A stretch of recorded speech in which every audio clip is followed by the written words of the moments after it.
तर आज होता बिर्याणीचा बेत आणि बिर्याणीचा बेत का केला होता तर आमच्या घरी आले होते पाहुणे, म्हणजे आमच्या नणंदबाई आलेल्या होत्या आणि अचानक बिर्याणीचा बेत ठरला होता. तसं तर उशीरच झाला होता, सगळं सामान वगैरे अवेलेबल नव्हतं. तर सामान वगैरे आणल्यानंतर साधारण 8:30-9 वाजता बिर्याणी करायला घेतली होती आणि बिर्याणी भरपूरच करणार होते. मी बिर्याणी करायची म्हटलं ना, सकाळसुद्धा आपण ते नाश्त्याला खाऊ शकेल अशा पद्धतीने जास्तीची बिर्याणी करते. आणि बिर्याणी आमच्या भाच्यालासुद्धा खूप आवडते, त्यामुळे चिकन बिर्याणीच करायला घेतली होती आणि सकाळीसुद्धा ते बिर्याणी खाऊन जाणार होते, त्यामुळे जास्तच बिर्याणी करायला घेतली होती. आणि आता बिर्याणी होईपर्यंत दुसरं काय करायचं, तर मुलीलासुद्धा हेल्पला घेतली होती, कारण ऑलरेडीच उशीर झाला होता. तर मॅडम अशा मंडई भरत होत्या, लांबूनच बटाटा टाकत होत्या. तिला मंडई भरायला लावली होती, तर बाकीचं सगळं ते करून घेतलं.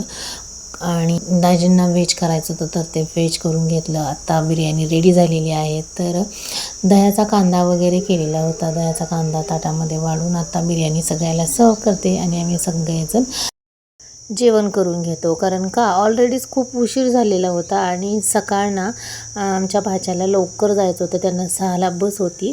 तर ते कोल्हापूरला जाणार होते, त्यामुळे त्यांना पण 6 वाजता सोडायचं होतं. त्यामुळं पटकन ताटं वगैरे करायला घेतली आणि व्हेजवाल्यांचं जेवण झालेलं होतं, फक्त आम्ही नॉनव्हेजवालेच मागं राहिलेलो होतो. तर आता आम्ही नॉनव्हेजवाले सगळेजण आता बसले, 4 जण आम्ही खाणार आहे.